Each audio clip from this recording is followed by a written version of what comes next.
Now at 10, funding cuts in Craighead County. Hear from the sheriff on how this will make an impact on several counties. Plus, one Region 8 mayor urging people to get vaccinated so we don't have to go on lockdown again. And later, an update on Josh Duggar's trial.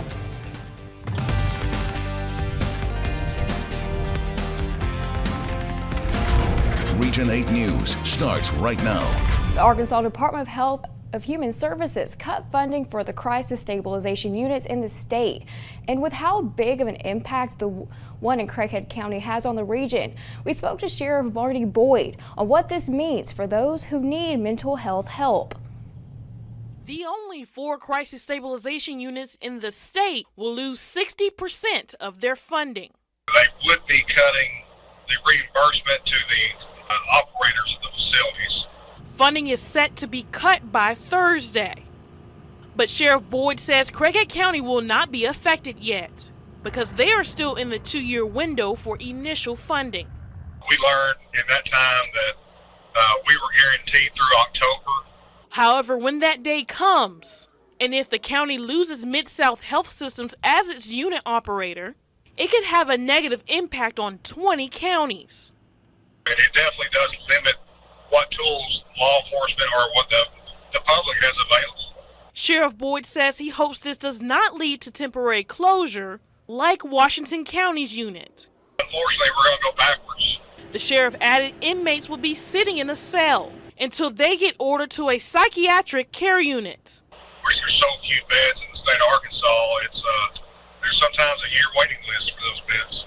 Sheriff Boyd says he has seen several success stories to come from the crisis stabilization unit. One in particular I know of felt very suicidal. He was seen in the crisis stabilization units, received treatment, and still active in programs to this day. Adding he plans to continue to fight to secure the funding. So they're not causing issues out in the public or not breaking the law. In Craighead County, Monet Stevens, Region 8 News.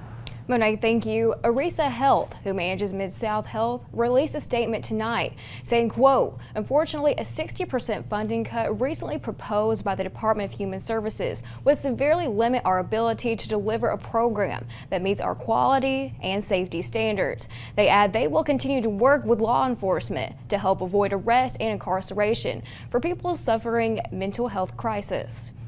Soon, salaries for elected officials and county employees will increase. The Craighead County Quorum Court approved an appropriation ordinance, which goes into effect for the July 13th payroll. It will cost the county an extra over $370,000. Judge Marvin Day says the money will come from the county general fund. We've got the money, and yes, it is a little frightening to think about making these things, but we really have to look at it. We're making an investment in our employees, and we're just trying to do right by them. All employees will see anywhere from a 3.72% increase, like the county judge, whose salary will go from just over $89,000 to over $92,700, and as high as a 36% annual raise, like the county coroner, whose salary is jumping from over $55,000 to just over $75,000. That's a $20,000 increase. Well, Ryan, it is hot outside. I think summer is in full swing. What can we expect for the rest of the week? Well, we got a little bit more heat to deal with before a cold front comes through. This evening, we're pretty quiet. You can see radar is completely clear, but it's still warm. We still have 80s. Even here at 10 o'clock, we're at 82 in Jonesboro, 81 Paragould, 82 in Walnut Ridge. So it's stuffy through the day tomorrow. We're going to do it again, go back into the low 90s. Rain chances anywhere from 10 to 20%. But we do have a cold front that's going to be coming through as we go into Thursday. Notice that front nudges down closer to us tomorrow with some spotty showers and storms, but a better chance of rain comes on Thursday as the cold front sweeps through. But I've had a lot of my farming friends asking, well, how much rain will we see on Thursday? Meteorologist Zach Holder standing by now with the latest look at that data. Zach. It's kind of like the last cold front where we will have some winners, but we're also going to have some losers in the amount of rainfall we see. So let's go through it hour by hour. If anything pops up tonight, it's not going to put down much rainfall. As we go into tomorrow, though, notice rain may develop along the Mississippi River. That could put down a ½ inch to a ¼ of an inch in some locations, but a lot of it's probably going to stay dry. Maybe a few more scattered showers through the overnight, dropping a little bit of rain. The best chance is going to be along that cold front, and then once again, some locations probably just going to see closer to an inch, maybe 2 inches in isolated amounts, but a lot of this probably below an inch and near ½ an inch. So there will be some winners, there will be some losers, but we're going to have to watch the data closely and continue to see how it trends as we get closer to Thursday. One Region 8 mayor is pleading with his citizens to get the COVID-19 vaccine in order to put the pandemic behind them. We heard about the lack of vaccinated people across the state, but if you look at Independence County, they have nearly 6% partially vaccinated, while nearly 29% are fully vaccinated. That's way less than the state vaccination rate of 9% and 41%. That's why Batesville Mayor Rick Ellenbaugh took to Facebook, comparing the fight against the virus to that of a game, calling it the fourth quarter of a football game or the ninth inning of a baseball game. He made a push to everyone to consider the vaccine, saying he doesn't want to be locked down again. Our community does not want to get back in a lockdown. So I'm going to make a plea today. If you have not been vaccinated, highly consider it. Do your part. I think it's important that we're all in this together, and together we will win. And the Arkansas governor says there's no need to panic yet, but the current trend is worth paying attention to. The fully vaccinated eligible rate sits at 39%. The 18 and above population is 52.4%. Vaccine rates didn't go up once incentives became involved. Hutchison says some constraints because of the Constitution didn't allow the program to take off like it should have.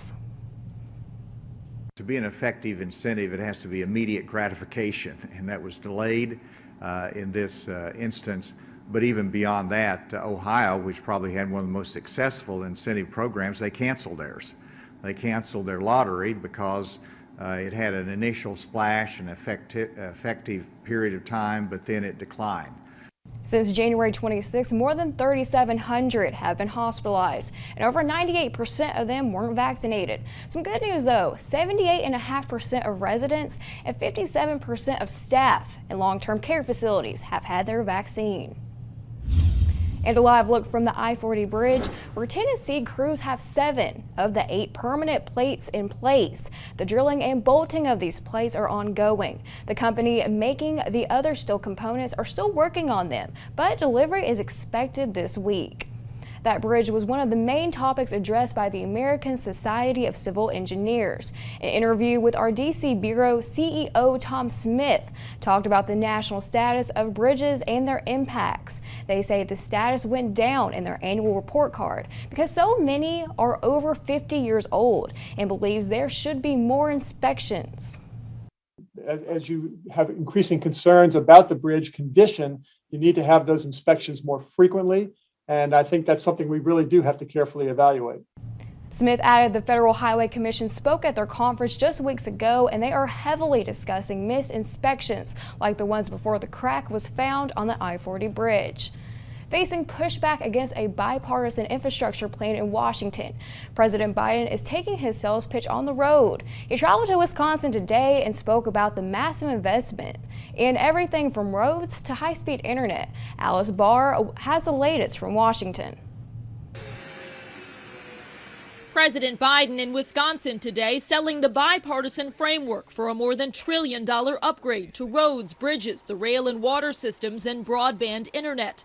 America has always been propelled into the future by landmark national investments. The president calling it the country's biggest infrastructure investment in nearly a century and pitching the real-world benefits directly to Americans. This deal will put American workers to work in good-paying jobs, not minimum wage jobs, not $15 an hour jobs, prevailing wage jobs, good-paying jobs. He pointed out that 1,000 bridges in Wisconsin alone are rated structurally deficient, saying in Milwaukee, half of all water service lines are lead, and 35% of rural families have no high-speed internet. But the plan still faces pushback on Capitol Hill, with progressives criticizing it for not going far enough and Republicans refusing to tie it to other social priorities like education, childcare, and elder care. Every Republican ought to be worried about infrastructure being another pilot chute, for opening another huge spending and tax bill. House Democratic leadership hedging over whether they'll support the bipartisan plan if it's not paired with progressive priorities. I don't know that I would use the word contingent. These are priorities that we have that are broadly shared. Challenges from both sides on the bumpy road to a deal. President Biden is scheduled to travel back to the Midwest on Saturday. He'll be in Michigan marking progress against COVID over the July 4th weekend. In Washington, Alice Barr, NBC News. A former Arkansas reality TV star will have more time before his child porn trial. Our NBC affiliate KNWA reports Josh Duggar's trial will begin in November. It was originally set for next Tuesday. This is the second delay his lawyer has requested. Last week, a judge denied his first motion to delay the trial until 2022. He appeared on TLC's 19 Kids and Counting, and today TLC canceled the Counting On show. They say they wanted to give the family time to address their situation properly. The state of California has added 5 more states, including Arkansas, to the list of places where state-funded travel is banned. The state's attorney general said it's because of laws that discriminate against the LGBTQ community. And this is nothing new. It stems from a 2016 law in the Golden State. Alexis Wainwright explains. 17 states are now on California's list of forbidden state employee travel except under limited circumstances. California Attorney General Rob Bonta adding Arkansas along with Florida, Montana, West Virginia, and North Dakota to the list on Monday. The fact that they mandate their state employees not to come to Arkansas is not a significant factor, and I think they can spend their time doing something a little bit different. Tuesday, Governor Asa Hutchinson talked about it during his press conference. I vetoed one of the bills, so it's not that I'm in an agreement with all the actions that were taken. That becomes only punitive to California when they take that kind of action and restricting their participation in conferences or sharing ideas that might occur in Florida or Arkansas. Arkansas was the first state to prohibit physicians from providing gender-affirming health care to transgender minors,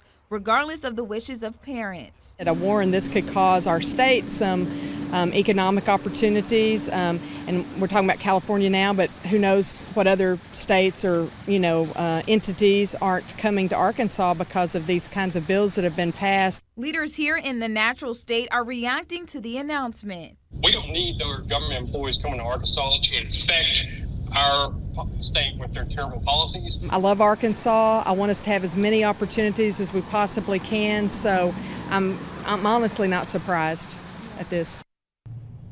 That was Alexis Wainwright reporting. It's unclear what effect this ban will have. The State Chamber of Commerce says it comes off as a political stunt and shouldn't affect business here.